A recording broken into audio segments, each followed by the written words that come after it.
The Boston rain fell like judgment upon the cobblestones as Amy Clifford stood before the tall window of her father's study, her reflection ghostly in the glass. Behind her, two men discussed her future, as though she were a prize mare at auction. "The wedding will take place in 3 months," her father announced, his voice carrying the finality of a gavel. "That gives Margaret sufficient time to prepare a proper trousseau." "My son expects a wife who understands her duties," General Whitmore replied, his tone heavy with implication. "Thomas has particular expectations." Amy's hands clenched in the folds of her grey dress. She had met Thomas Whitmore exactly twice. The first time he had looked at her the way her father examined ledgers, calculating her worth. The second time, at a garden party, she had witnessed him strike a servant for spilling wine. When she gasped, Thomas had smiled at her, a cold expression that held no warmth. "You'll learn quickly enough that discipline maintains order, Miss Clifford. In all things." That night, Amy had made her decision. The planning had taken weeks. She liquidated the small inheritance from her late mother, money her father knew nothing about. She purchased traveling clothes, sturdy boots, and passage west under an assumed name.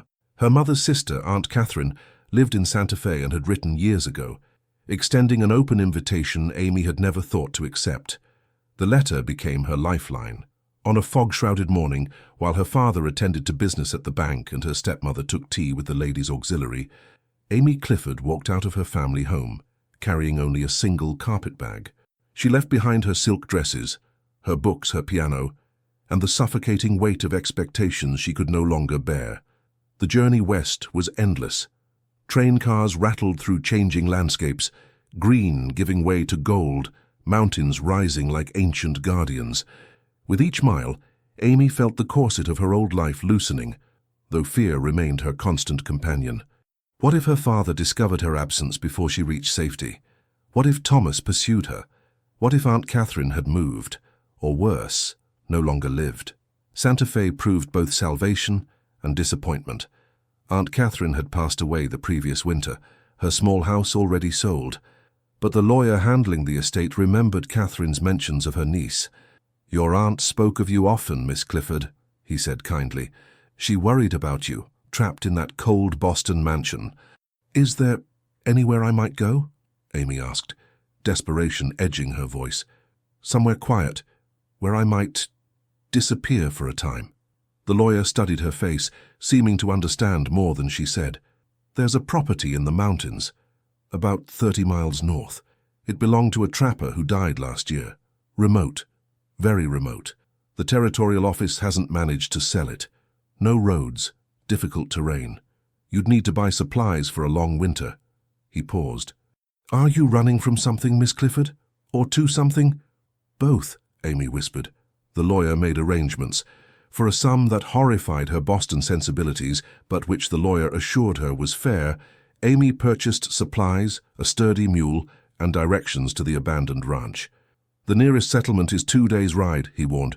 "If you face trouble up there, there's no one to help." "That," Amy said firmly, "is precisely what I need." The journey into the mountains stripped away the last vestiges of the woman she had been. Her traveling dress grew stained with dust and sweat. Her carefully pinned hair fell into tangles. Her soft hands blistered from leading the mule over rocky trails. But with each step higher into the Sangre de Cristo Mountains, Amy felt something unfamiliar blooming in her chest. Hope. The ranch, when she finally found it, was a weathered structure of logs and stone nestled in a small valley. Mountains rose on 3 sides, their peaks already dusted with early September snow. A creek ran clear and cold nearby, and pine trees whispered secrets in the wind. The cabin was small, 2 rooms connected by a stone fireplace, but the roof seemed sound and the door still hung true on its hinges. Amy stood in the doorway that first evening, watching the sun paint the mountains gold and crimson, and felt tears streak her dusty cheeks. For the first time in her 23 years, she belonged to no one but herself. The weeks that followed tested every assumption Amy had held about her own capabilities. The cabin required extensive work. Gaps between logs needed fresh chinking. The fireplace required cleaning. The small barn needed repairs to shelter her mule through the coming winter. She had never done physical labor in her life, yet necessity proved a thorough teacher. Her hands, once soft and pale, grew calloused and strong. She learned to split wood, though her first attempts produced more kindling than logs. She learned to start fires, to cook simple meals over coals, to preserve food for winter. The vegetable garden behind the cabin had gone wild, but she cleared it, discovering forgotten potatoes and the stubborn resilience of herbs that refused to die. The solitude which she had craved sometimes pressed heavy upon her. Nights in the cabin were profoundly silent, broken only by wind in the pines and the occasional howl of coyotes in the distance. Sometimes Amy wondered if she had traded one prison for another, Boston's gilded cage for a lonely cell of her own making. But then morning would come, and she would step outside to air sweet with pine and freedom, and she knew she had chosen rightly. October arrived with a dusting of snow that melted by afternoon. Amy worked harder, knowing true winter approached. She stacked firewood against the cabin's north wall until it reached the eaves. She brought in the last of the garden's harvest: squash, dried beans, herbs bundled and hanging from the rafters. The lawyer in Santa Fe had warned her that once the heavy snows came, she would be completely isolated until spring. "Are you certain you want to do this?" he had asked. "A woman alone in those mountains? It's not natural." Amy had smiled grimly. "Neither is forcing a woman into marriage with a cruel man. I'll take my chances with the mountains." By mid-November, winter had arrived in earnest. Snow fell for 3 days straight, transforming the valley into a pristine white landscape that both beautiful and intimidating. Amy developed routines to structure her days. Morning, tend the fire, prepare breakfast, care for the mule. Afternoon, whatever work the cabin required, mending clothes, organizing supplies, reading from the few books she had brought.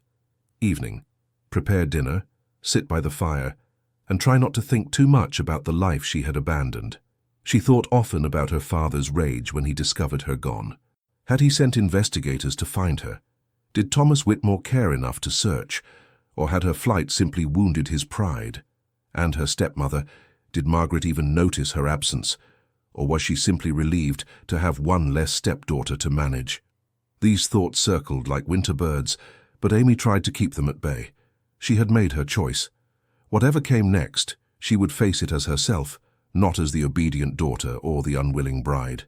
The storm began on a Tuesday evening in early December. Amy had noticed the signs: a peculiar stillness in the air, clouds gathering thick and grey across the peaks. She brought extra wood inside, filled every pot and bucket with water from the creek, and prepared mentally for several days trapped indoors. The snow started gently, fat flakes drifting down like feathers.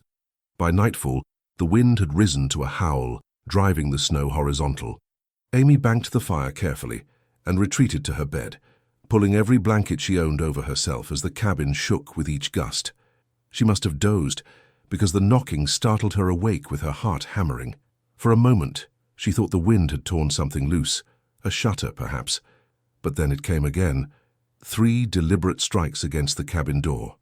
Amy sat frozen in her bed, hardly breathing. No one knew she was here. No one should be out in this storm. Her mind raced through possibilities, each more terrifying than the last. Had her father found her? Had Thomas Whitmore tracked her down? Were there outlaws in these mountains, men who preyed on isolated travelers? The knocking came again, more insistent this time, followed by a voice, deep speaking words she did not understand. Her hands shook as she lit a lantern and pulled a shawl over her nightgown. She had a rifle, the lawyer had insisted, but it leaned against the wall near the door and she was not certain she could actually fire it. Still, she grabbed it, holding it awkwardly as she approached the door. "Who's there?" she called, hating how her voice trembled. The voice came again, those strange words, followed by something that sounded like, "Help." Amy's breath caught. The wind howled, and she imagined someone freezing to death on her doorstep. But what if it was a trick? What if... The thud against the door made her jump. Not a knock this time, but the sound of something heavy collapsing against the wood. Terror and conscience warred in her chest. Finally, conscience won. Amy set down the rifle and lifted the heavy wooden bar. She pulled the door open a crack, and the wind nearly tore it from her hands. A man fell forward into the cabin, bringing a cascade of snow with him. He caught himself on his hands and knees, breathing hard. Amy stumbled backward, her scream catching in her throat. He was Apache. She knew this, though she had never seen one of the Apache people before. His long black hair was bound back from his face. He wore buckskin clothing and moccasins, now soaked and freezing, and there was blood, dark against the leather, spreading from his left side. The man looked up at her, and Amy found herself staring into eyes as dark as mountain stone. He said something in his language, then tried in broken English. "Storm, lost, need shelter, please." Amy's mind emptied of thought. Every warning she had ever heard about savages crashed through her consciousness. Stories told by travelers, newspaper accounts of raids and violence, the casual racism that permeated even Boston's educated society. She should slam the door, bar it, reach for the rifle, but the man made no move toward her. He remained on his hands and knees, snow melting around him into puddles, blood dripping onto her clean floor. His face, visible now in the lantern light, showed pain but not threat. He was young, perhaps her age, and in that moment looked utterly human in his vulnerability. "Please," he said again, and the word came out on a shuddering breath. Amy made her decision. She shut the door against the wind, dropped the bar, and turned to face the stranger in her cabin. "You're hurt," she said, her voice steadier than she felt. Let me help you." He spoke again in his language, and she thought she heard relief in his tone. Slowly, clearly struggling, he pushed himself up to sitting, his back against the door. In the lantern light she could see him clearly now, tall even seated, broad-shouldered and muscular, with strong features and skin like polished copper. The blood continued to seep from his side. "I'm going to fetch water and cloth," Amy said, speaking slowly as though that might somehow aid understanding. "To clean the wound. Do you understand?" He nodded once, his eyes never leaving her face. In them she saw wariness to match her own. He did not trust her any more than she trusted him. Somehow that realization calmed her racing heart. Amy moved quickly, gathering her washing basin, pouring water from the heated pot she kept by the fire, finding clean cloth. Her hands still shook, but purpose steadied them. When she knelt beside him, he watched her approach but did not flinch away. "May I?" she asked, gesturing to his side. After a moment, he nodded and carefully moved his arm to give her access. The wound was a deep cut, though not as terrible as the amount of blood had suggested. Amy cleaned it gently, grateful that her mother had insisted she learn basic nursing. The man, she really needed to know his name, bore her ministrations in silence, though she saw his jaw tighten with pain. "What happened?" she asked, working carefully. "How did you get hurt?" He seemed to understand her tone, if not all her words. "Slide," he said, making a motion with his hand. "Rocks." Storm came fast. Amy nodded, imagining him climbing these treacherous mountains as the blizzard hit. "You were lucky to find this cabin." Something that might have been a smile touched his lips. "Lucky," he repeated as though testing the word. She bandaged the wound with strips of cloth, working by instinct and memory. When she finished, she sat back on her heels, suddenly aware of how bizarre this situation was. A strange man in her cabin, a blizzard raging outside, and she was kneeling beside him in her nightgown and shawl like this was somehow normal. "I'm Amy," she said, touching her chest. "Amy Clifford." He studied her face for a long moment. "Elan," he replied, doing the same gesture. "I am called Elan." "Elan," she repeated, and saw something shift in his expression. Surprise, perhaps, at hearing his name spoken correctly. The wind screamed outside, rattling the shutters. Elan looked toward the sound, then back at Amy. "Cannot go," he said, and she understood he meant neither of them could leave until the storm passed. "No," she agreed quietly. "You'll have to stay here." For a heartbeat, they simply looked at each other. Two people from different worlds, trapped together by circumstance and storm. Amy thought of all the fears that should be paralyzing her right now. Instead, she felt only a strange, settled certainty that something had changed in her life tonight. What that change meant she could not yet fathom. "Are you hungry?" she asked, standing and offering her hand. After a moment's hesitation, Elan took it and let her help him to his feet. He stood nearly a head taller than her, and she noticed he favored his injured side. She guided him to the chair near the fire, then busied herself preparing food, leftover stew from her dinner, which she warmed over the coals. As she worked, she felt his eyes upon her. and understood he was reassessing his assumptions just as she was reassessing hers. When she handed him the bowl, their fingers touched briefly. He said something in his language, she thought it might be thanks, and began to eat slowly, his movements careful. Amy prepared her own bowl and settled on the small bench across from him. The fire crackled between them, and outside, the storm raged on. Inside this small cabin in the middle of nowhere, an impossible situation was unfolding. She thought of Boston, of her father and Thomas Whitmore, of the life she had fled. She thought of all the stories she had been told about the Apache people, stories of violence and savagery, and she looked at the wounded man eating stew in her cabin who had said, "Please," and "Thank you," who had not threatened or frightened her beyond the simple fact of his unexpected arrival. Perhaps, Amy thought, the most dangerous thing in the world was not the unknown, but the assumptions we carried about it. "The storm will last at least a day," she said, more to fill the silence than from any expectation he would fully understand. "Maybe two. You'll need to rest, to let that wound heal." Elan looked at her over the rim of his bowl, and again she caught that hint of a smile. "Rest," he agreed, "then go home." Home. The word hung in the air between them, laden with meanings neither could fully articulate.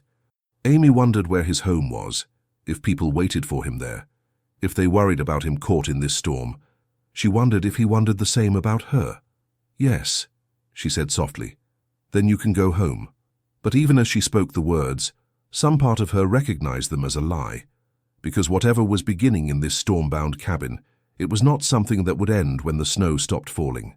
She could feel it, as surely as she felt the warmth of the fire on her skin. Elan finished his stew and set the bowl aside. His eyes were growing heavy, exhaustion and pain taking their toll. Amy stood and fetched more blankets, gesturing to the space near the fire. "You should sleep there," she said. "It's warmest." He understood her meaning and nodded his thanks. As he settled himself carefully onto the blankets, Amy retreated to her own bed in the other room. She lay awake for a long time, listening to the storm and the quiet sounds of another person's breathing in her cabin. She had fled Boston to escape a future decided for her by others. She had come to these mountains seeking solitude and safety. Instead, on this wild winter night, she had opened her door to a wounded stranger who should by all rights terrify her. But she was not terrified. Uncertain, yes. Cautious, absolutely. But some instinct deeper than reason told her that Elan, whoever he truly was, did not mean her harm. Tomorrow would bring its own challenges.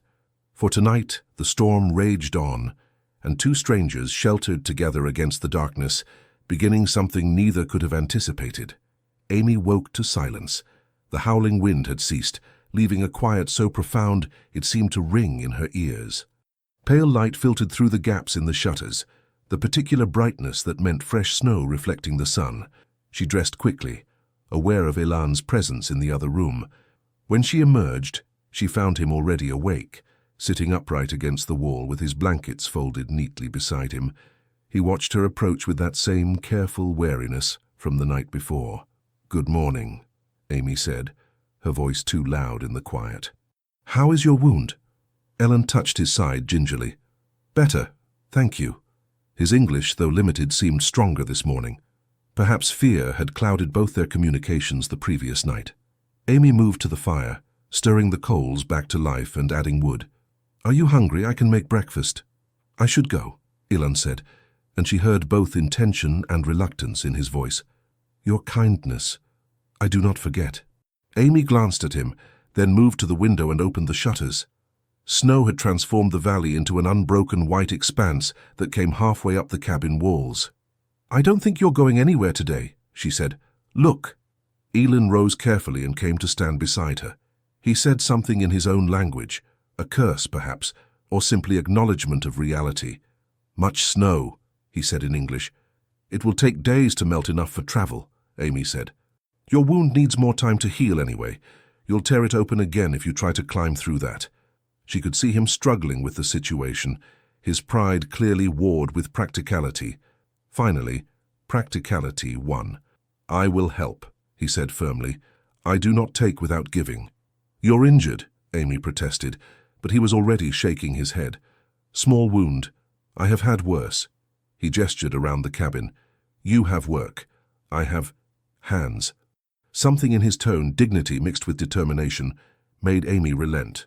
All right, she said, but carefully. If you tear that wound open, I'll be very cross with you. That almost smile flickered across his face again. Cross? Angry, Amy clarified, and then found herself smiling back. It means angry. As the days passed, a routine developed between them. Amy had been right about the snow. It was deep and showed no signs of rapid melting. They were trapped together, two strangers learning to navigate the strange intimacy of shared space. Mornings they worked together on necessary tasks. Elan proved true to his word about helping. Despite his wound, he insisted on bringing in firewood, drawing water from the creek. Though the walk through deep snow clearly pained him, he checked the mule in the small barn, ensuring the animal had adequate food and shelter. Amy cooked and tended his wound, changing the bandages twice daily. She noticed he bore the pain without complaint, accepting her ministrations with quiet gratitude. His stoicism impressed her, so different from the men she had known in Boston who complained loudly about the smallest discomfort. Communication came slowly, built on gestures, repeated words, and patient attempts to understand each other. Elan's English improved daily, and Amy learned some words in his language. She discovered he was Chiricahua Apache, that his people moved between the mountains of New Mexico and Arizona, following traditional paths their ancestors had walked for generations. "You are chief?" she asked one evening, as they sat by the fire after dinner. She had noticed the way he carried himself, a natural authority even in this strange situation. Elan considered the word. "Leader," he said finally. "Small band. My father was chief before. Now, I lead." "That's a heavy responsibility," Amy said softly. He looked at her and she saw understanding in his eyes. "You understand this? Responsibility?" "Yes," Amy said, thinking of all she had fled. "I understand running from responsibilities that would crush you." Elan was quiet for a moment. "You run also from what?" And so, haltingly, Amy told him. About Boston, about her father's expectations, about Thomas Whitmore and the marriage she could not accept. She did not tell him everything. Some things were too painful, too shameful to articulate, but she told him enough. "This man," Elan said when she finished, his voice hard. "He hurt you?" "Not physically," Amy said, "but I saw him hurt others. I saw his cruelty, his arrogance. My father didn't care. The marriage was about business, about connecting our family to military contracts and influence." She looked down at her hands. "I was simply the coin in that transaction." Elan's jaw tightened. "Among my people, marriage is different. The woman chooses. Her family may guide, but force?" He shook his head firmly. "This is not honorable." "Your people sound wiser than mine," Amy said with a bitter laugh. "All people have wisdom. All people have foolishness." Elan gestured between them. "You judge me by stories, yes? Before I come here?" Amy felt heat rise in her cheeks. "Yes," she admitted.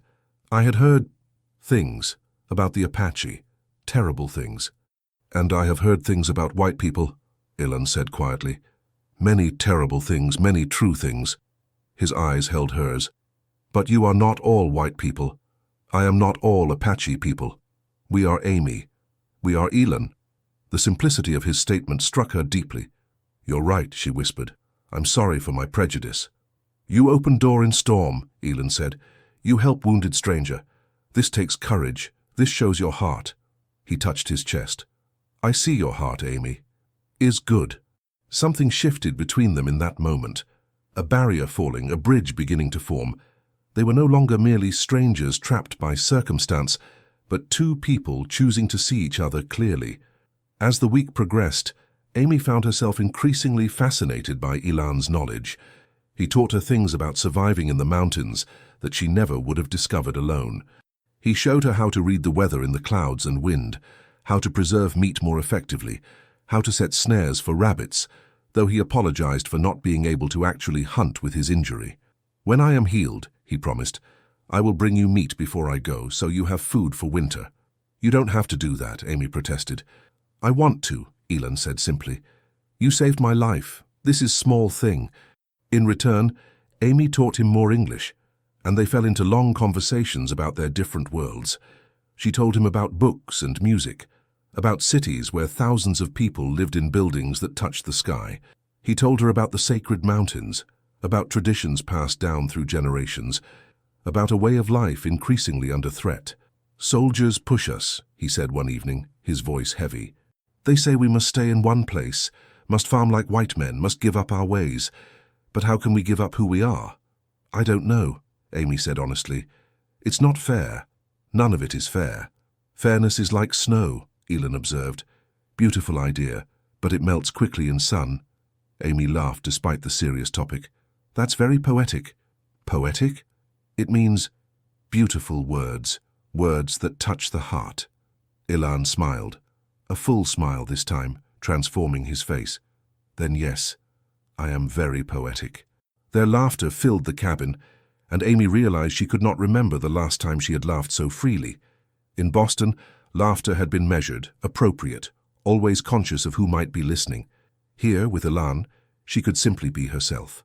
The snow finally began to melt during the second week. Elan's wound had healed well. Amy was proud of her nursing, but they both knew his departure was approaching.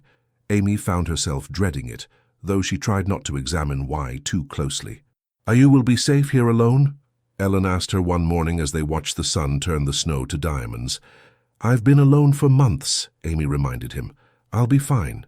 "Months before, you did not know what you did not know," Elan said seriously.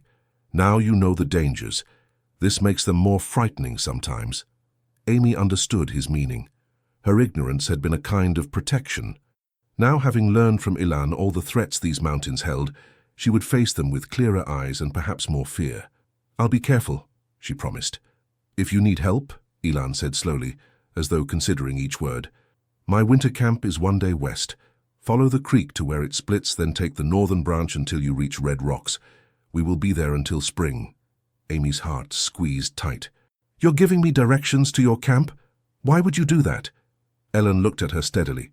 "Because you might need help. Because—" He paused, seeming to struggle with how to express himself in English. "Because you matter now. To me. Your safety matters." "You matter to me, too," Amy whispered.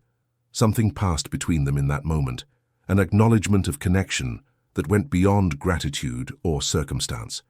They stood at the edge of something neither could name, both knowing that naming it might make it too real, too complicated. That afternoon, Elan worked on the cabin repairs he had noticed during his stay. Despite Amy's protests that his wound was still healing, he insisted on fixing the loose shingles on the roof, reinforcing the barn door, and chopping enough wood to last her another month. "You are very stubborn," Amy told him, hands on her hips.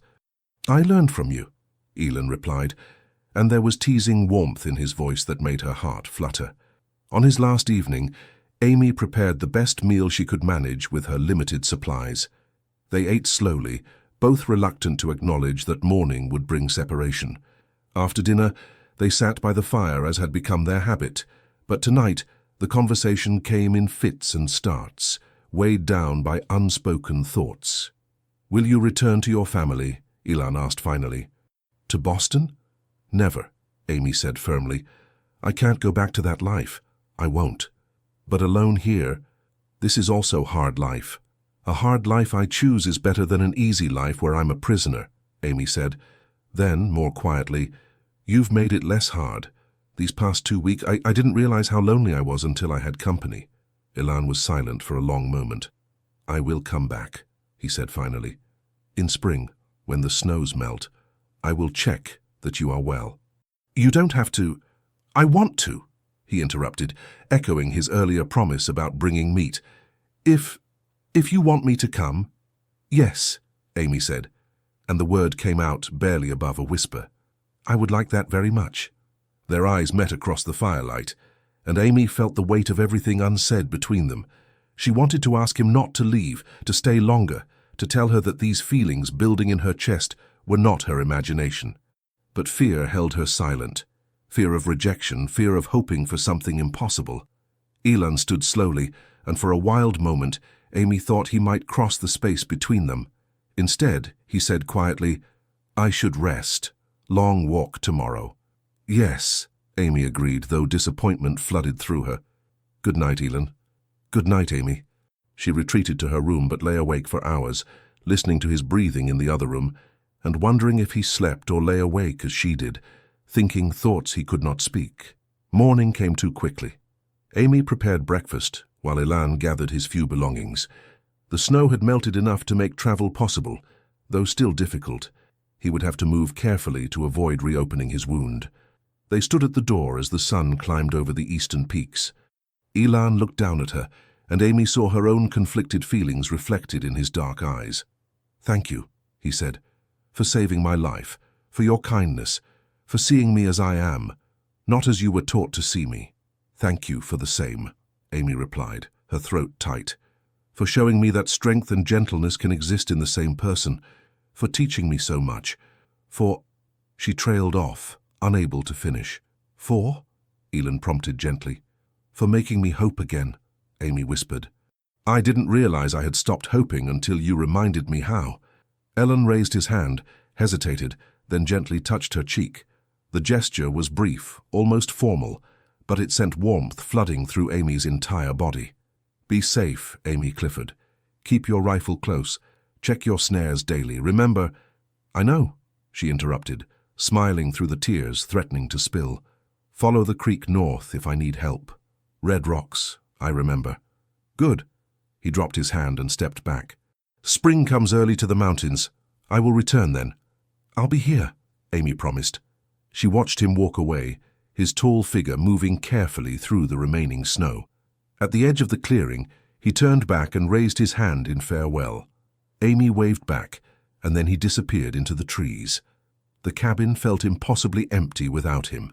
Amy stood in the doorway for a long time, staring at the place where he had vanished. The rational part of her mind whispered warnings. He was Apache, she was white. Their worlds were incompatible. She was foolish to feel anything beyond gratitude. But her heart, which had been silent for so long, had begun to speak again.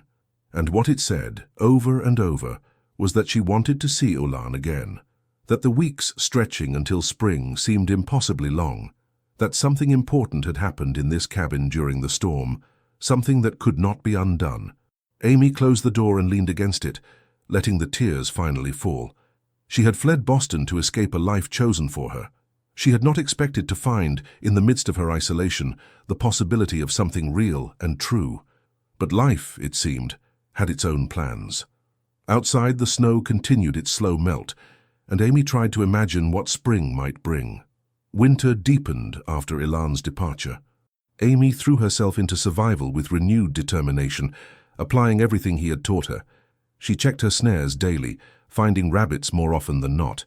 She rationed her supplies carefully, supplementing them with the dried herbs and preserved foods she had prepared in autumn. But the long evenings by the fire were harder now. She had grown accustomed to conversation, to another presence in the cabin. Silence, which she had once craved, now felt heavy and sometimes oppressive. She found herself talking to the mule, recounting her day as though the animal might respond. "I'm going mad," she told the mule one evening. "I'm becoming that eccentric hermit woman that frightens children in stories." The mule, unimpressed, continued eating hay. January brought more snow and bitter cold. Amy had difficult days when she questioned every choice that had led her to this isolated place. What if she fell ill? What if the cabin caught fire? What if something happened to the mule? The what-ifs circled like wolves, and she had to fight to keep them at bay. But then February arrived, and with it, an unexpected visitor. Amy heard the horse before she saw it. She had been drawing water from the creek when the sound of hoofbeats made her freeze. Elan had said his camp was a day's journey west. Who else would be riding through these mountains in winter? She ran back to the cabin, grabbed her rifle and positioned herself at the window. A moment later, a rider emerged from the trees. Not Elan, but another Apache man, older, with gray threading through his long hair. He stopped his horse at a respectful distance from the cabin and called out in heavily accented English, "Message! I bring message." Amy's heart hammered. Slowly she opened the door a crack. From whom? From Elan. The rider reached into a pouch at his side and withdrew a small leather bundle. "He sends this. Says to tell you, be strong. Spring comes soon." The rider tossed the bundle toward the cabin door. It landed in the snow, and Amy noticed it had been carefully wrapped to protect against moisture. Before she could respond or even properly thank him, the rider had turned his horse and was heading back into the trees. Amy retrieved the bundle with shaking hands. Inside the leather wrapping, she found dried meat, expertly prepared and sealed, and wrapped in cloth at the center, a small carving of a bird in flight, made from smooth wood. She turned the carving over in her hands, marveling at the craftsmanship. Someone, Elan she assumed, had spent hours on this, shaping and smoothing the wood until it felt like silk. The bird's wings were spread wide, as though caught mid-flight, free and graceful. That night, Amy placed the carved bird on the small shelf above her bed where she could see it before sleep. The message was clear. She was not forgotten. Elan had sent supplies and a reminder that spring would come, that his promise held. The gift sustained her through the final hard months of winter. When storms raged and the cabin walls closed in, she held the carved bird and remembered Elan's almost smile, his quiet strength, the way he had looked at her that last morning, with an expression she still did not dare name. March arrived with the first true signs of thaw. Snow melted from the southern slopes, revealing brown grass and muddy ground. The creek ran high and fast with snowmelt. Buds appeared on the aspens, and birds returned to sing in the mornings. Amy prepared for spring with growing anticipation. She cleaned the cabin thoroughly, aired out her blankets, and began working in the garden plot. She told herself she was simply engaging in normal spring activities, but she knew the truth. She was preparing for a visitor. The afternoon Elan returned, Amy was working in the garden, turning soil with a shovel. She heard footsteps and looked up to find him standing at the edge of the clearing, watching her with an expression that made her breath catch. He looked different than she remembered, or perhaps her memory had failed to capture him accurately. He wore different clothing, buckskin decorated with intricate beadwork. His hair was freshly washed and hung loose over his shoulders. He carried supplies on his back, and she noticed he moved with no sign of his old injury. "Amy," he said, and the way he spoke her name like it was something precious made her heart stutter. "You came back," she said stupidly, unable to think of anything more eloquent. "I said I would." He moved closer, his eyes taking in the cabin, the garden, and finally her. "You are well? Winter was not too hard?" "I survived," Amy said, setting down her shovel. "Your friend brought supplies in February, and the carving. Thank you. It was beautiful." "You liked it?" Elan asked, and she heard uncertainty in his voice that surprised her. "I loved it," Amy said honestly. "It's on the shelf by my bed. I look at it every night." Something shifted in Elan's expression, pleasure mixed with relief. "Good. I hoped. I was not sure if such a small thing would mean anything." "It meant everything," Amy whispered. They stood looking at each other, and Amy felt the weight of 4 months of separation, of long winter nights wondering if she had imagined the connection between them, of hoping and fearing in equal measure. "I brought fresh meat," Elan said finally, breaking the charged moment. "And I promised to hunt for you. If you still want this?" "Yes," Amy said. "Stay, please, for a few days at least." "I will stay as long as you want me," Elan replied quietly. That first evening felt simultaneously familiar and new. They fell back into their old routines, Amy cooking while Elan cared for the animals, both moving around each other with practiced ease. But something had changed. The awareness between them had intensified, sharpened by months of absence, and the recognition that this was a choice they were making, not simply circumstance forcing them together. Over dinner, they caught up on the intervening months. Elan spoke of his band's winter camp, of challenges they faced with dwindling game and increasing pressure, from settlers moving into traditional hunting grounds. Amy told him about the hard weeks, the moments of doubt, and how his gift had helped her persevere. "I have something for you too," Amy said after dinner. She retrieved a carefully wrapped bundle from her trunk. "I made this during the winter. I had to guess at the size, but—" Elan unwrapped the bundle to find a shirt she had sewn from soft cotton fabric she had brought from Santa Fe.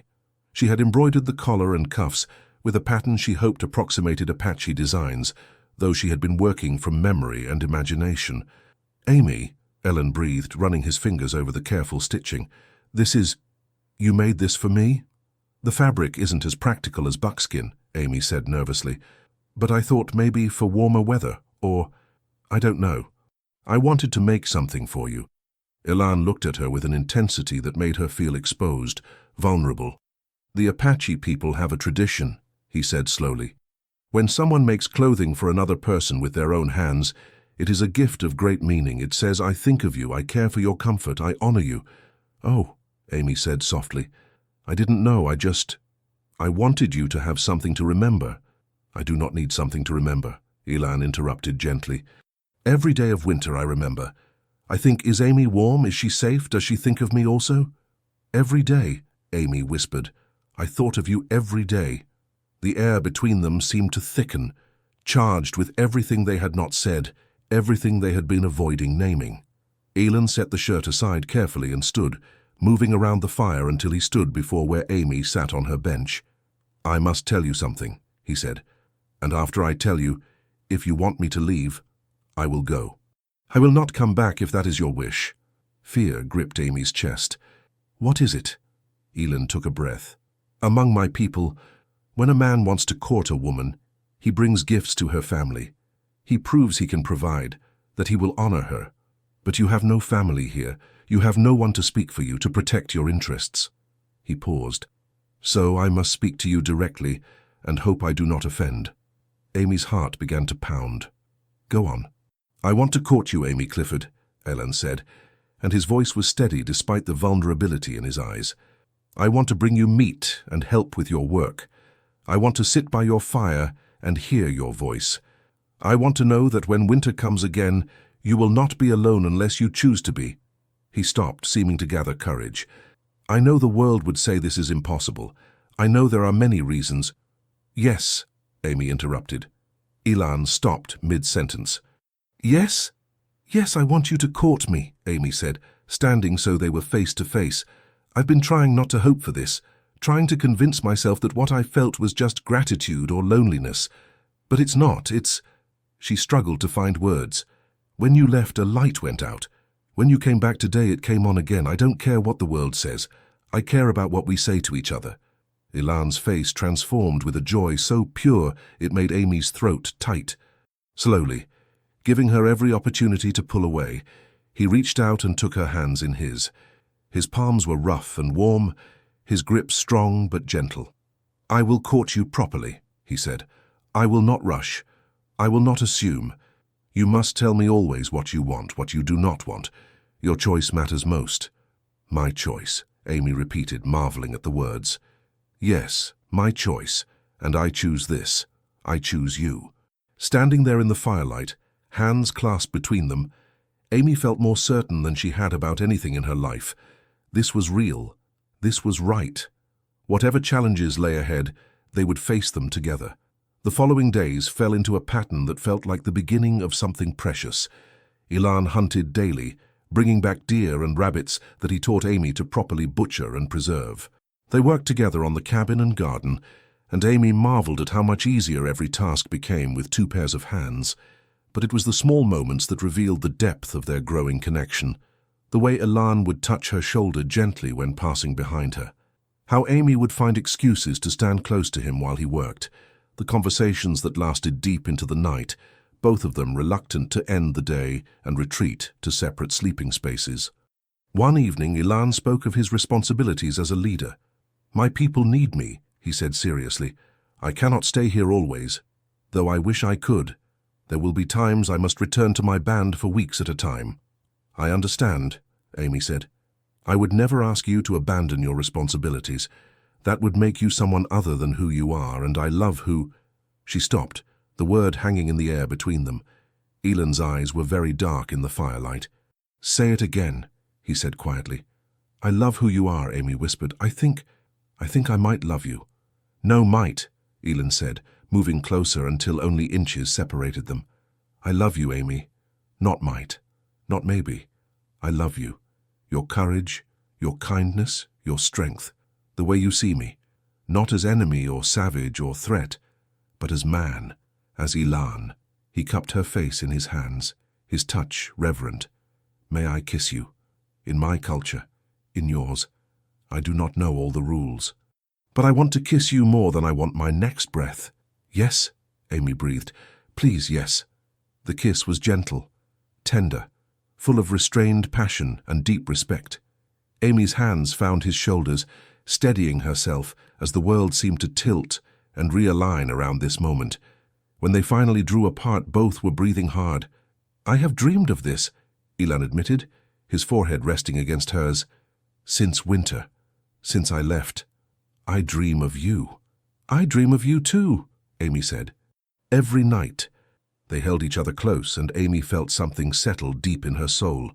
This was where she belonged, not in Boston's ballrooms or society drawing rooms, but here, in the arms of a man who saw her truly and loved her anyway, who asked permission, who honored her choices, who made her feel safe and free simultaneously.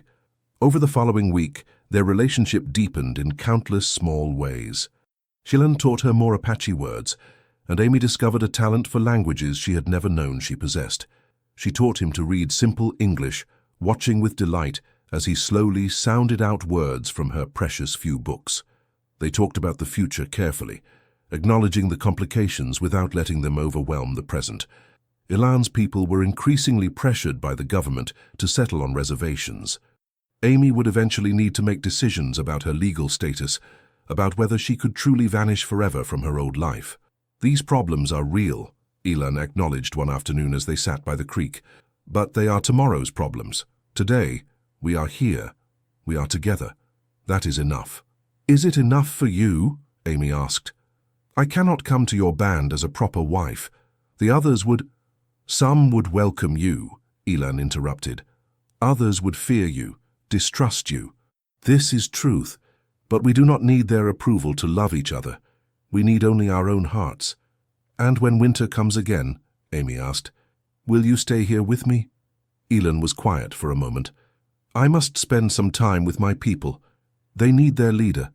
But I will not let you face another winter alone. We will find a way." He took her hand. Perhaps you could come to winter camp, as my wife, if you wanted this." Amy's heart leaped. "You would marry me despite everything?" "Because of everything," Elan corrected. "In my tradition, we would have a ceremony. In yours also, I think. We can honor both, or create something new that is ours alone." He looked into her eyes. "But I do not speak of marriage yet. We court first. You must be certain. This life with me between two worlds, it will not be easy." "Nothing worthwhile is easy," Amy said. "You taught me that."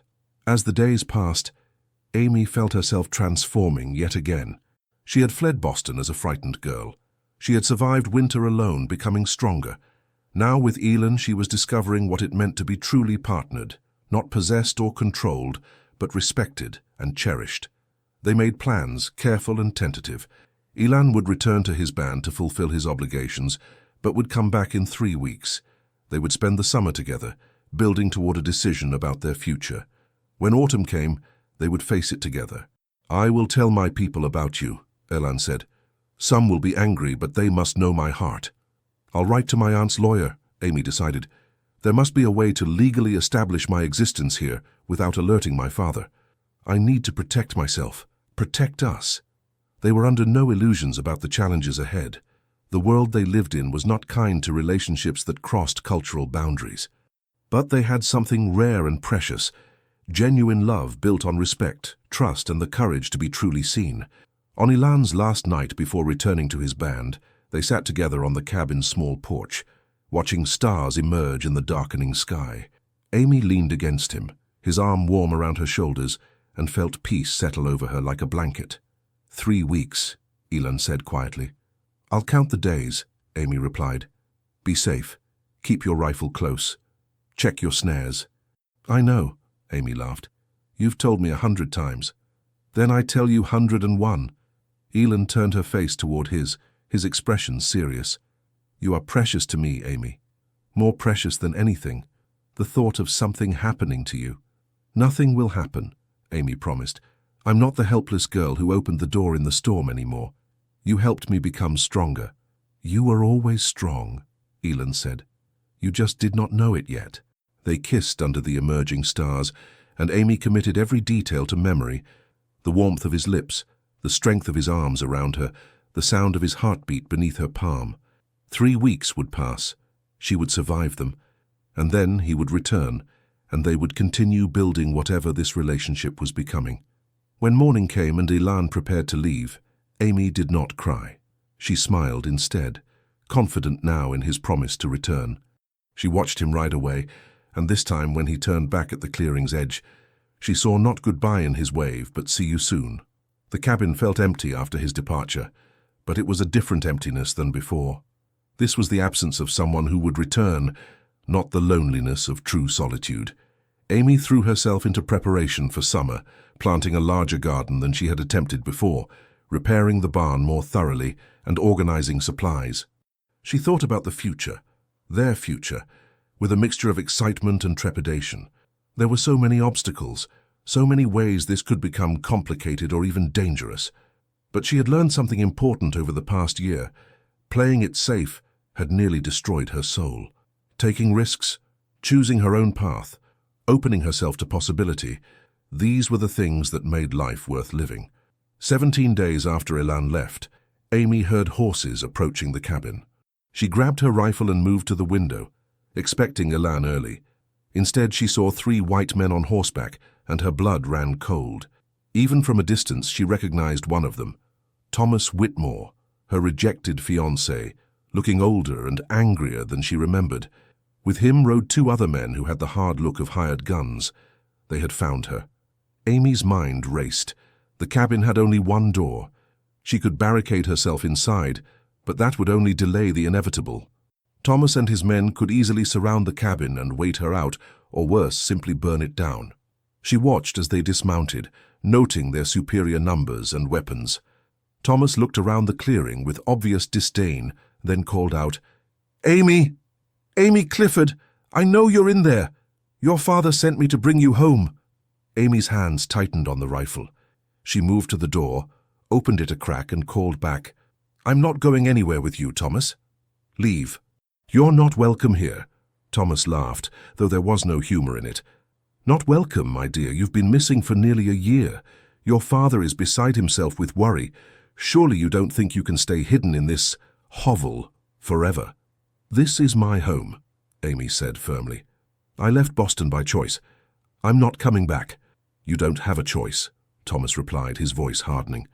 "You're engaged to me. That makes you my responsibility. I've tracked you for months, Amy. Did you really think you could disappear? That I would let you embarrass me by running away?" One of the men with Thomas began moving toward the cabin. Amy raised her rifle, pointing it through the crack in the door. "Stop right there. I know how to use this, and I will." The man halted, looking back at Thomas for instruction.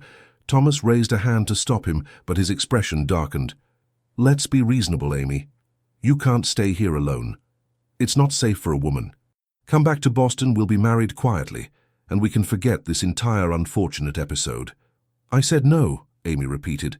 "This is my home. I have every right to be here. I'm of legal age, and I'm not bound to you or my father." "Your father is your guardian until you marry," Thomas countered. "The law is on my side, Amy. I can have these men take you by force if necessary, but I'd rather not resort to such measures." His tone suggested he would very much enjoy resorting to such measures. Amy's mind worked frantically. She could perhaps hold them off for a day, maybe 2. But then what? She was outnumbered, and Thomas clearly wasn't going to simply give up and ride away. Her thoughts flew to Elan. He had said 3 weeks, but it had only been 17 days. He couldn't know she was in danger. The directions he had given her to find his camp echoed in her memory, but could she risk trying to reach them with Thomas and his men watching the cabin? "I need time to think," Amy called out. "Give me until morning to consider your offer." Thomas exchanged glances with his companions. "Very well," he said finally. "We'll make camp here in your clearing. But Amy, if you try to run during the night, we'll chase you down, and I won't be so patient a second time." Amy closed the door and bolted it, her heart pounding. Through the window, she watched Thomas and his men set up a rough camp. They built a fire and settled in, clearly prepared to wait her out. One man always seemed to be watching the cabin, ensuring she couldn't slip away unnoticed. As darkness fell, Amy weighed her options. She could surrender, return to Boston, and condemn herself to the life she had fled. She could try to fight, but 3 armed men against 1 woman would not end well. Or she could risk everything on a desperate escape attempt. The decision crystallized, as she held the carved bird Elan had made for her. She had not fled Boston only to surrender at the first real test of her freedom. She had not survived winter alone and found love only to let fear dictate her choices now. She would run. Amy spent several hours preparing in the darkness. She packed a small bag with essentials: food, water skin, flint, knife. She dressed in her warmest, most practical clothes and sturdy boots. Most importantly, she wrapped herself in the darkest blanket she owned, planning to use it as camouflage in the forest. The moon had not yet risen when Amy quietly lifted the loose floorboard in her bedroom, a precaution she had built during the winter. The space beneath was just large enough for her to squeeze through into the crawl space under the cabin. From there, she could emerge on the far side, away from where Thomas's men were camping. It was a desperate plan with a dozen ways to fail, but it was her only chance. Amy lowered herself carefully into the crawl space, pulling her bag after her and replacing the floorboard above her head. The space was cramped, dark, and smelled of earth. She crawled slowly toward the far side of the cabin, every small sound seeming impossibly loud in her ears. When she emerged on the far side, she paused to listen. She could hear voices from the camp, Thomas and his men talking by their fire. The mule shifted in the barn, but that couldn't be helped. She couldn't risk trying to take him. Amy moved like a shadow toward the tree line, each step carefully placed to avoid snapping branches. Her heart hammered so hard she feared its sound would give her away. But luck or providence was with her. She reached the forest without raising an alarm. Once among the trees, Amy began to run. The forest at night was terrifying. Tree roots grabbed at her feet, branches clawed at her face and clothes. She had no light to guide her except starlight filtering through the canopy. But she knew these woods now, knew the general direction of the creek that would lead her toward Elan's camp. Behind her, she eventually heard shouts, Thomas and his men discovering her escape. Amy pushed herself harder, ignoring the burning in her lungs and legs. She had to reach the creek before they caught her trail. The hours that followed blurred into a nightmare of running, hiding, and praying. Several times she heard riders nearby and had to conceal herself behind rocks or in thick brush, hardly daring to breathe as they passed. Thomas was not giving up easily. Dawn found Amy miles from the cabin, following the creek as it wound through increasingly rugged terrain. Her clothes were torn, her hands and face scratched from branches. Exhaustion dragged at her limbs, but she forced herself to keep moving. According to Elan's directions, she needed to reach the place where the creek split, then follow the northern branch to red rocks. The sun climbed higher, and Amy's pace slowed to a stumbling walk. She had brought food but couldn't afford to stop long enough to eat properly. Behind her she occasionally heard signs of pursuit, distant calls, the sound of horses. It was mid-afternoon when she finally reached the split in the creek. Relief flooded through her. She was going the right way. She followed the northern branch, climbing now as the terrain grew steeper and rockier, but her exhaustion was becoming dangerous. She stumbled frequently, her vision blurring. When she heard horses approaching fast, she tried to run, but her legs betrayed her. She fell hard, crying out in pain as her ankle twisted beneath her. Looking back, she saw Thomas and one of his men closing in. Amy struggled to stand, but her ankle wouldn't support her weight. Terror and despair washed over her in equal measure. She had come so far, fought so hard, only to fail at the last. Thomas dismounted, his face flushed with rage. "You stupid, selfish girl," he snarled, stalking toward her. "Do you have any idea what trouble you've caused? The expense, the humiliation? Stay away from me," Amy warned, though she had no weapons and could barely stand. "You're mine," Thomas said, reaching for her. "You signed an engagement contract. Your father agreed. You don't get to just run away. She is not yours." The voice came from above them. Amy looked up to see Elan standing on a rock outcropping, and he was not alone. 5 other Apache warriors stood with him, all armed, all watching Thomas and his companion with hard eyes. Thomas froze, his hand inches from Amy's arm. "This doesn't concern you," he said, though his voice had lost some of its certainty. "This is a private matter between myself and my fiancée." "She is not your fiancée," Elan said, his English clear and cold. He began climbing down from the rocks with fluid grace. "She is free. She has chosen her path. You do not own her." "The law," Thomas began. Your law has no power here, Elan interrupted. This is our land, has been our land for generations before your people came. You are trespassing. He moved to stand between Thomas and Amy, his posture protective and unmistakably threatening. You will leave now. Thomas's companion had his hand on his gun, but he was clearly doing the math. 2 white men against 6 Apache warriors in their own territory. The odds were not favorable.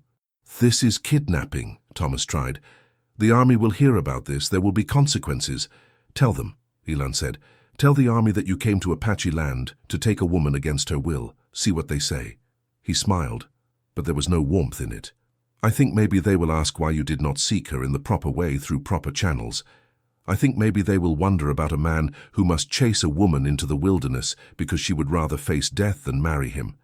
Amy saw the moment Thomas realized he had lost. Rage and humiliation warred in his expression, but he was not stupid enough to start a fight he couldn't win. You'll regret this, he spat at Amy. Both of you. Your father won't stop looking. The Whitmore family has influence. Then let them use their influence, Elan said calmly. Amy Clifford has broken no law. She is an adult. She can live where she chooses. If your father has complaints, he can make them to the territorial court. He paused. But I think your father would not like everyone to know his daughter chose to live in the mountains rather than marry the son he chose for her. Bad for business, yes? Thomas's jaw clenched, but he had nothing left to say. He remounted his horse, his companion doing the same. As they turned to leave, Thomas looked back at Amy with such venom that she shrank back against Elan. You've made your choice, Thomas said coldly. Live with the consequences. Then they were gone, riding hard back the way they had come. Amy waited until the sound of hoofbeats faded before her legs finally gave out completely. Elan caught her before she hit the ground, lowering her carefully to sit on a nearby rock. Amy, he breathed, and she heard fear and relief mixed in her name. When the scout reported white men at your cabin, when we saw you running, I thought I had lost you. How did you know to come? Amy asked, her voice shaking with reaction. You weren't supposed to return for another week. I could not stay away, Elan admitted. I told myself I came to check on you, but truth is I wanted to be with you. When we saw the men at your cabin, saw you missing, I feared. He stopped, pulling her close. You are safe now. That is what matters. Amy clung to him, letting the terror and exhaustion finally overwhelm her.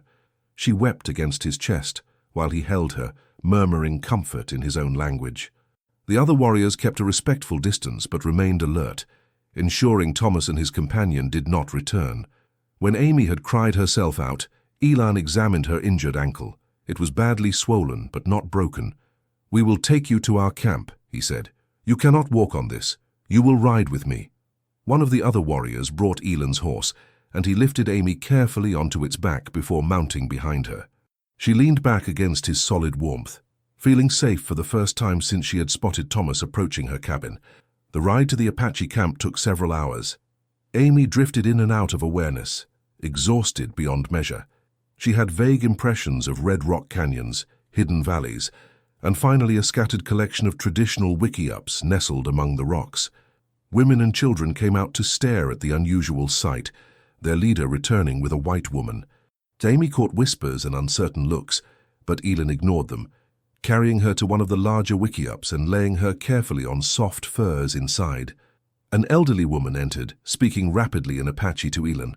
He responded, and though Amy couldn't understand the words, she heard respect and affection in his tone. The woman, his mother, Amy guessed, began examining her ankle with practiced hands. My mother, Desba, will care for you, Elan told Amy. She is skilled healer, best in our band. Thank you, Amy said to the woman, who nodded without smiling. Over the next few days, Amy recovered under Desba's care. Her ankle was tightly wrapped and elevated. She was given medicinal teas that helped with pain and inflammation, and though Desba remained somewhat reserved, she was not unkind. She brought food, changed bandages, and gradually began teaching Amy a few words in her language. Elan spent as much time with Amy as his responsibilities allowed. He told her that his announcement about his relationship with her had caused exactly the division he had predicted. Some were curious and willing to accept her, others were deeply suspicious. But he had made his position clear. Amy was under his protection, and anyone who sought to harm her would answer to him. "Some will never accept me," Amy said one evening as they sat together outside the wickiup. "Some will never accept anything that challenges what they know," Elan replied.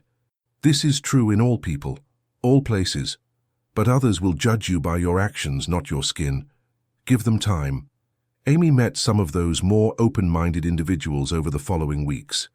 There was a young woman named Nalin who had lost her husband in a skirmish with settlers and seemed to understand Amy's desire to escape an unwanted marriage. An old man named Chato, who loved to test Amy's growing Apache vocabulary and laughed at her pronunciation.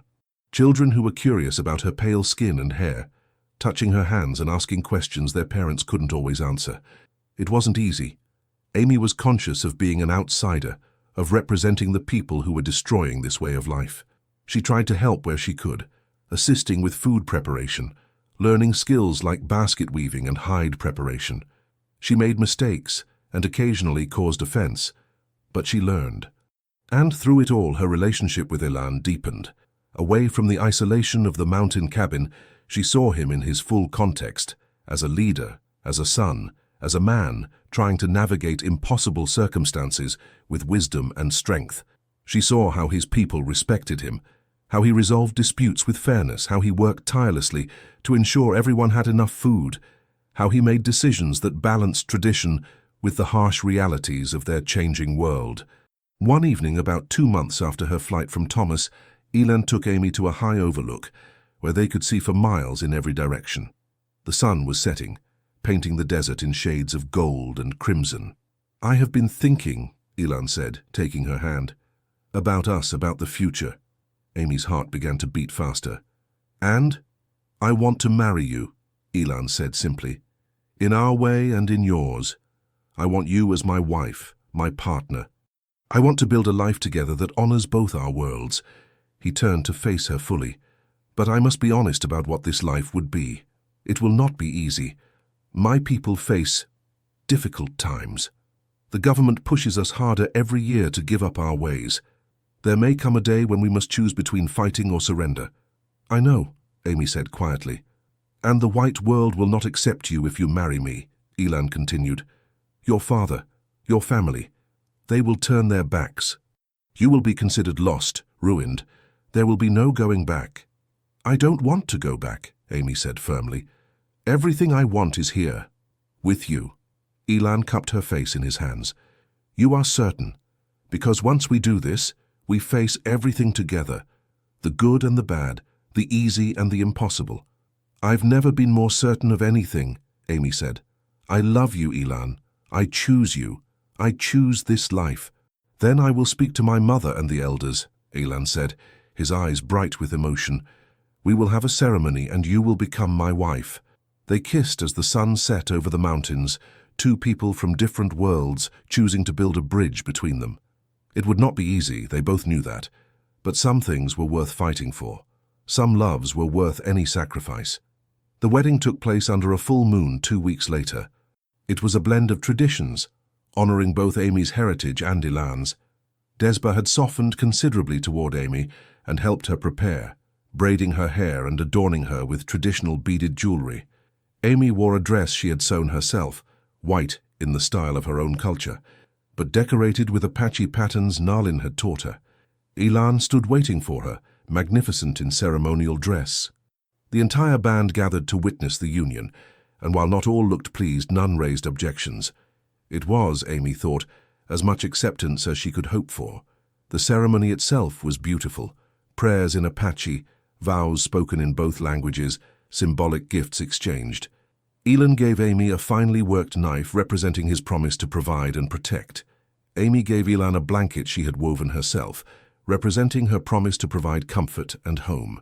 When it was done, when they were bound together by tradition and choice, Elan whispered in her ear, "Now you are truly free, free to be yourself, free to choose your path, free to love." "We are both free," Amy whispered back. "Together." The celebration that followed lasted well into the night. There was food and dancing, stories told around the fire, and gradual warming from some who had been skeptical. Amy found herself laughing, truly laughing. surrounded by people who were slowly becoming her people. That night, in Elan's wiki-up, now their wiki-up, they finally consummated their marriage. It was tender and passionate, full of the love they had built over months of learning to see each other truly. Afterward, lying in Elan's arms, Amy marveled at the path that had led her here. "Do you have regrets?" Elan asked softly, as though reading her thoughts. "None," Amy said. "Not a single one." The months that followed brought challenges, as they had known they would. Elan's band faced increasing pressure from the territorial government. There were tense encounters with settlers, difficult negotiations with army representatives, and constant struggle to maintain their way of life. But Amy and Elan faced it together. She learned to be useful to the band, earning respect through action rather than words. She became known for her medical skills, treating injuries and illnesses with a combination of what she had learned from Desba and her own Boston upbringing. She taught some of the children English, knowing it might help them navigate the changing world. And she worked alongside the other women, contributing to the community's survival. Elan, in turn, learned from Amy's different perspective. Her education and outsider's view sometimes offered solutions to problems he hadn't considered. They became true partners, each strengthening the other. Spring came again, bringing news that made Amy's heart ache. The lawyer in Santa Fe, whom she had written to months ago, finally replied. Her father had indeed searched for her, but the trail had gone cold after Santa Fe. Thomas Whitmore had apparently not admitted to finding her, too embarrassed by his defeat. Legally, Amy existed in a grey area, not officially declared dead, but effectively disappeared. "I could claim my inheritance," Amy told Elan after reading the letter. "My mother left me money that my father can't touch. It's not a fortune, but it could help. We could buy land, perhaps, somewhere on the edges of the territory where we could live in peace." "Is this what you want?" Elan asked carefully. "To re-enter that world even in small ways?" Amy considered the question seriously. I think we need to be practical. Your people's traditional lands are shrinking. But if we could establish legal ownership somewhere, create a bridge between worlds, it might give us options." They discussed the idea with the band's elders. It was controversial. Some saw it as surrender, others as practical adaptation. Finally, a consensus emerged. If Amy and Elan wanted to try this path, they had the band's blessing, though not everyone's enthusiasm. The process took months. Amy had to carefully navigate legal channels without alerting her father to her whereabouts. She worked with the sympathetic lawyer in Santa Fe, establishing her identity and eventually claiming the inheritance her mother had left her. With those funds, she and Elan purchased a small ranch in a remote area where the territories of Apache land and settler territory blurred. It wasn't much, rougher even than Amy's original mountain cabin, but it was legally theirs, protected by white man's law.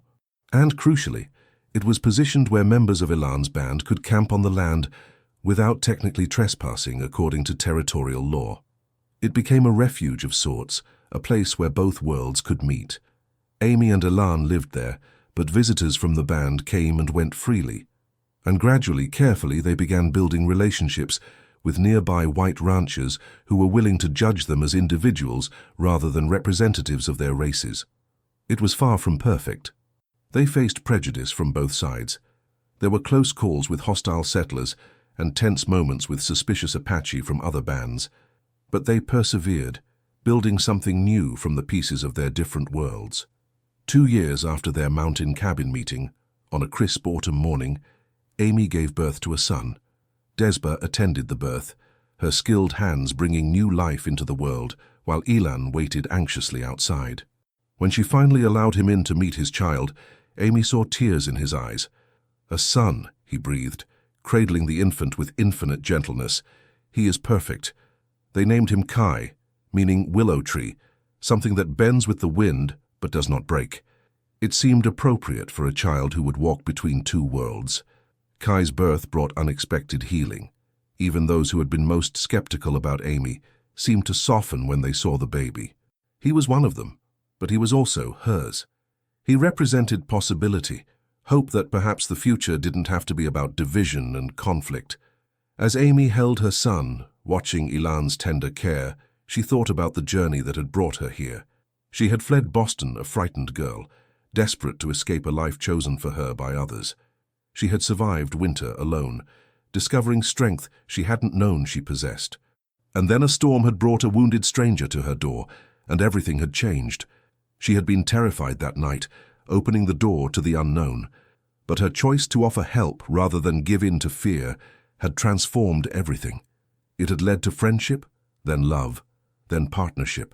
It had brought her to this moment, watching her husband cradle their son, surrounded by a community she had earned her place in through patience, respect, and genuine care. "What are you thinking?" Elan asked, noticing her expression. "I'm thinking how grateful I am that I opened that door," Amy said softly. "How grateful I am for every choice that led us here." Elan smiled, the full warm smile he saved for private moments.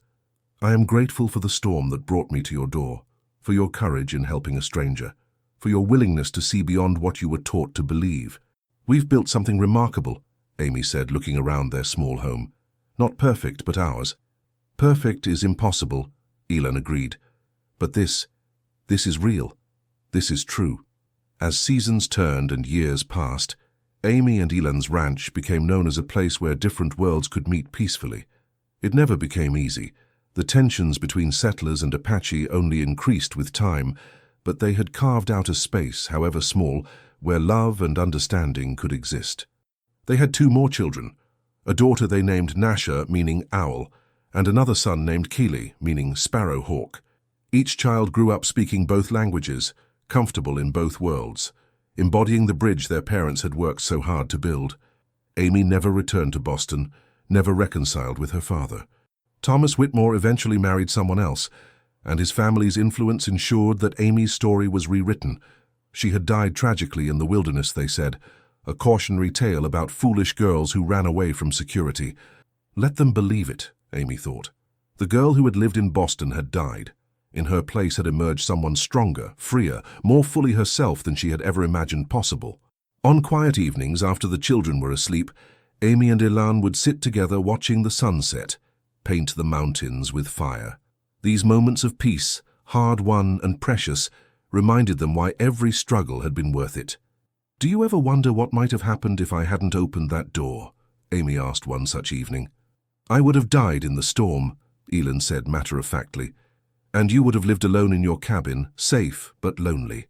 "I'm glad I was brave enough to open it," Amy said. "I am glad I was brave enough to knock," Elan replied, pulling her close. They had chosen each other across every barrier the world could construct. They had built a life together that honored both their heritages while creating something entirely new. And though the future remained uncertain, as futures always are, they would face it together, as they had faced everything since that storm-swept night when fear had transformed into possibility. Their children would carry this legacy forward, the knowledge that love can bridge divides, that courage means choosing hope over fear, and that sometimes the best thing you can do is open a door to the unknown and trust that what enters might transform your life in ways you never imagined. As the sun set over the mountains they both loved, Amy leaned her head on Elan's shoulder and smiled. She had come west seeking freedom and found something far more precious, belonging. Not to a place or a people, but to herself and to the person who saw her most truly. And that, she thought, was worth every risk she had ever taken. The end. Dear friends, as we close this story of Amy and Elan, perhaps their journey reminds us of universal truths that transcend time and place. We all face moments when fear tempts us to keep our doors closed, to retreat into what is familiar and safe. But what if the greatest blessings in our lives are waiting just beyond that threshold? For those of us who have lived many years, we know that life rarely unfolds as we plan.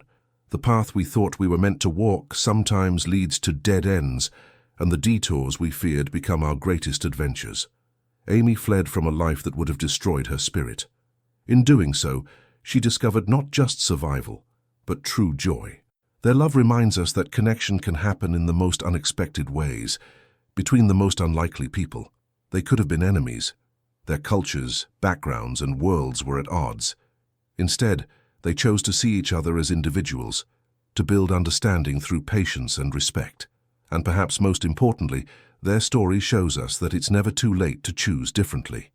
Amy was 23 when she fled Boston, but age matters less than readiness. Some of us discover our true paths early. Others find them only after years of wrong turns. What matters is having the courage to take that step when the moment comes. So as you reflect on this story, ask yourself, what doors have I kept closed out of fear? What bridges could I build if I were brave enough to try? What possibilities await if I choose hope over habit? Remember, you are never too old to open a door to the unknown. You are never too set in your ways to learn something new. And you are never too isolated to connect with another soul who might transform your understanding of the world. May you have the courage to knock when you need help, and the compassion to open when someone knocks on your door. May you build bridges instead of walls, and may you never stop believing that love can transform even the most challenging circumstances. Thank you for sharing this journey with Amy and Elan. May their story inspire you to write your own next chapter, with courage, compassion, and hope. With all our gratitude, the Wild West Whispers team. Thank you so much for staying with us until the very end of Amy and Elan's story. If this tale moved you, we invite you to like this video, subscribe to our channel, leave a comment, and share it with others who love stories filled with hope, courage, and transformation. Your support keeps us inspired to create more emotional tales of love, redemption, and dramatic turns. Don't forget, another powerful story suggestion appears at the end of the video. Click and be surprised by yet another unforgettable journey from our storytelling world. Thank you for being here, the Wild West Whispers team.